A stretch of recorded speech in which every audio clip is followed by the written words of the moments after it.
this first episode, we're going to show you guys how to install brake upgrade kits. So we got Bendix brake upgrade kits to install, and what we're going to install it in is we're going to install it into the Holden Colorado. This Holden Colorado got an LSA swap. My Holden Colorado got an LSA swap and also carry a bit of weight. So this canopy behind me with the rooftop tent is weigh a fair bit, so the whole car's weigh over 3 tons or 3 and a bit ton. And yeah, so with the power, with the weight, we wanted to handle all that brake, handle good on roads, and yeah, brakes good. So the kit come in the box, Bendix box, with ultimate brake disc, brake fluid and ultimate brake pads, front and rear brakes, brake lines. So we got the wheels off. So we had to take the brake caliper off, take off the hub. So we're going to take this cap off, the hubs, and yeah, everything should come out. And with the Colorado, this is 2012 Colorado, so it's not a slip-on brake disc, it's a bolted onto the hubs. So yeah, make it so you have to take the whole hubs off to take the brake disc off.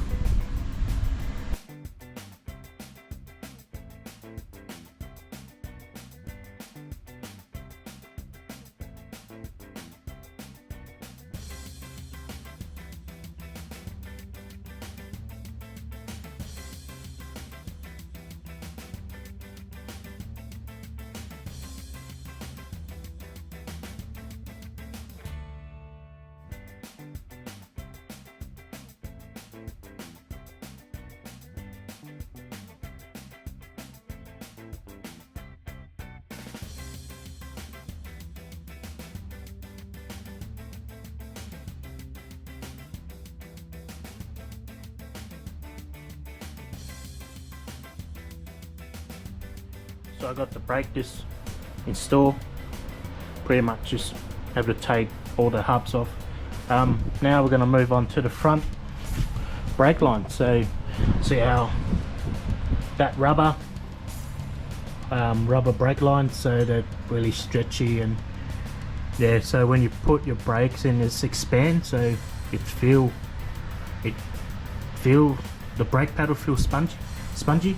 So it's like, yeah, it doesn't work as good. So, and all these brackets, it's all rusted out because yeah, I do a bit of beach driving and all that. So we got all this brackets come with the kit, so I'm going to change that out. And yeah, for the mention, brake Bendix come with this box, so you can use it as esky or carry your tools. And this is what come with a kit. So brake disc, ultimate brake pads, and this front brake lines. So with the brackets and yeah, all new parts. Yeah, brake lines are in. So there's braided brake lines go in, and brake discs as well, or brake pads. Yeah, gave it a brake disc bit of clean, you know, with the brake cleaner that come with the kit. Yeah. So yeah, pretty much do the same thing on the other side, and should be good to go. And then next is the brake line on the rear.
Hi guys, so it's the next day.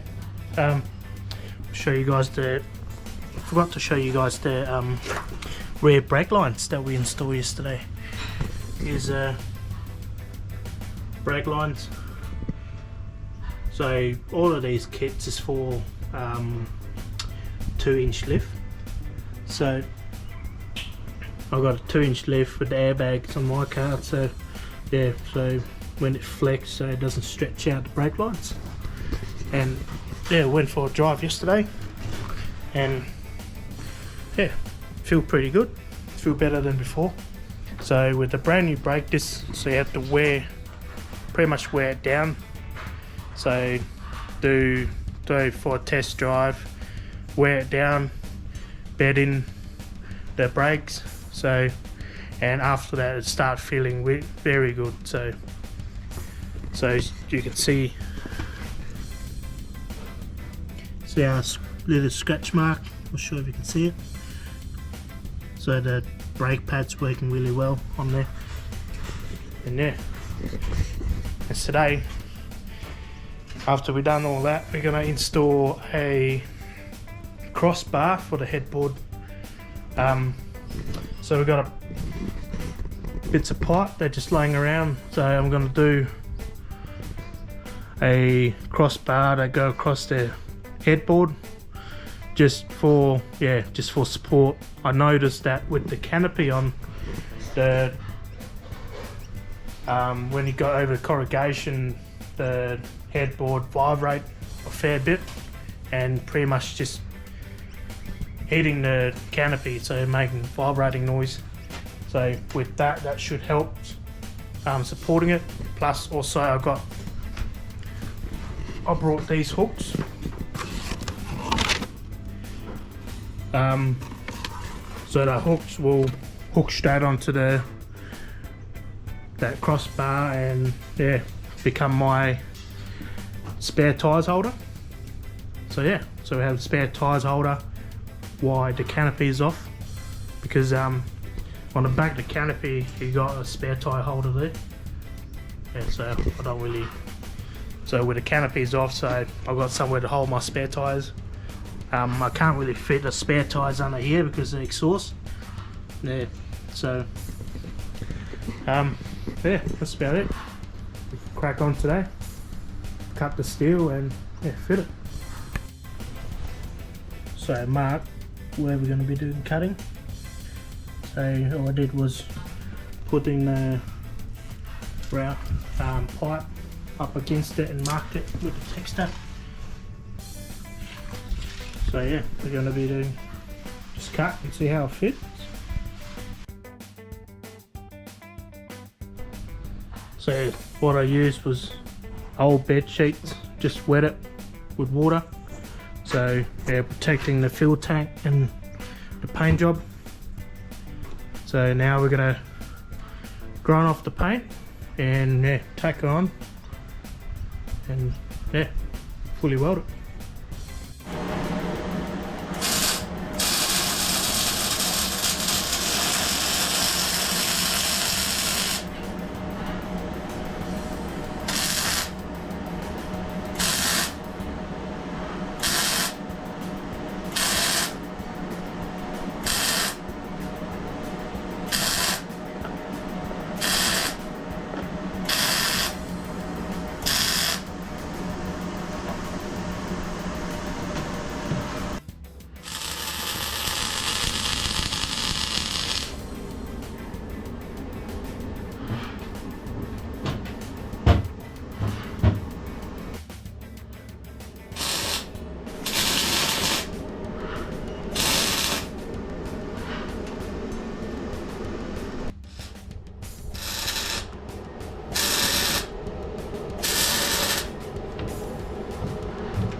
So this is all done. Just going to go down to our local hardware store and grab some black paint and primer, and yeah, I'm not worried about painting this properly just yet, because this whole tray is gonna, at some point, it's gonna get taken off, get sandblasted, paint it properly. Thinking about Raptor coating it, so yeah, this can be just paint over black for now, just for the looks. The canopy be on the back anyway, so you're not gonna see it. So yeah, and later on down the track we can just do Raptor paint, and we'll show you guys on that as well. So yeah, this the end result. Just paint it all black. It's come out pretty good. So I'm not too worried about painting it. So I'll just use one of those paint and prime. So it's got paint and prime in one, so you don't need to use primer before you paint. So just put it on top of steel, and also I've got a sanding block that I use to get all the rust off, and yeah, so came out pretty good. So I'm saying I'm not worried about it. It's all going to be Raptor coated, and yeah, that's all done. We're gonna wait for it to dry and then mount the spare tires on the back with that hooks that I got from ARB. So yeah, now we're gonna move on to changing the diff oil. So yeah.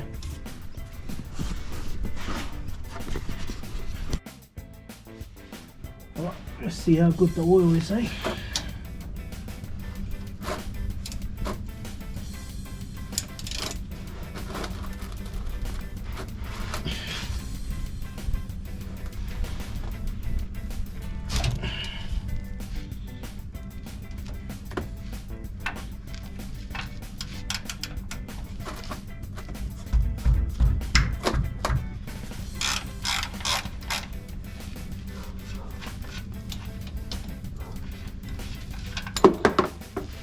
Oops.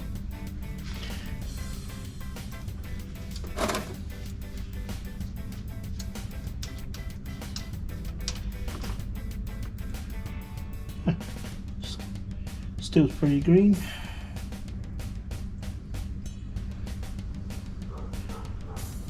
It's got a bit of metal filing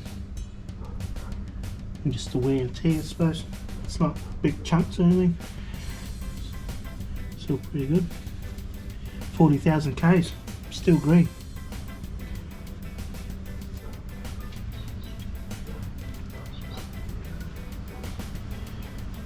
And now we're gonna use 75 W90. It's got recommended for Holden, Colorado. If you know this got a LSA, you know it's going to be running a lot of. It's not limited slip or anything, so just a normal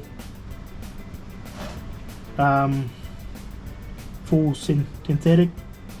This is LSD diff, so maybe should put a limited slip in there so it lasts longer, but I'm going to change this every 40,000 Ks anyway, so it doesn't really matter.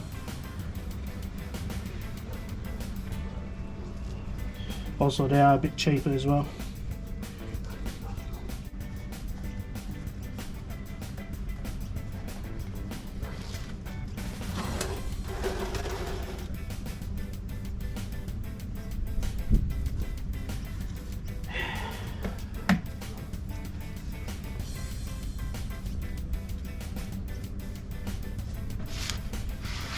Yeah, filled in, it'll come out.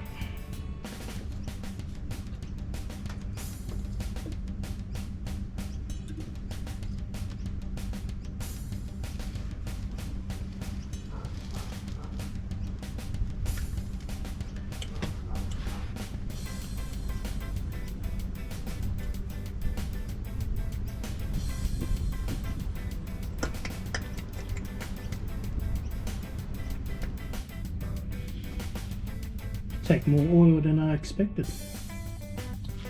So take the whole 2.5 litre bottle. Lucky I got some in the shed, so I'm going to fill that in until it come out. Hopefully it doesn't need much. And yeah.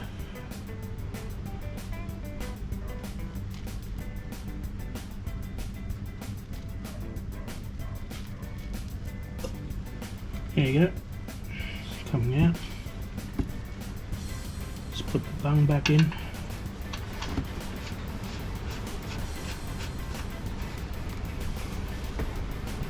Just tie it up.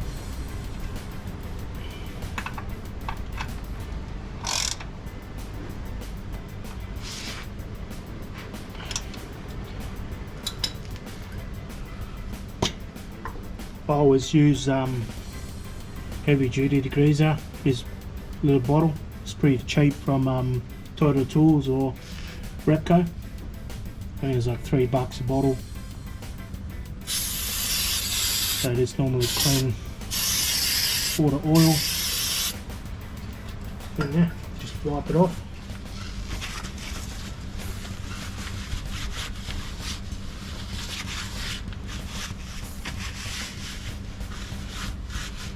I recommend this stuff when you do like engine bay cleaning and all that. Spray inside your engine bay and just leave for 15 minutes and wash it off with water. Everything come out. Get rid of all the dirt stain, wet stain and all that, especially up in Pilbara. That's it guys. Hope you guys enjoy my first episode of Diff Oil. And yeah, don't forget to like, subscribe, and see you guys next time. Cheers.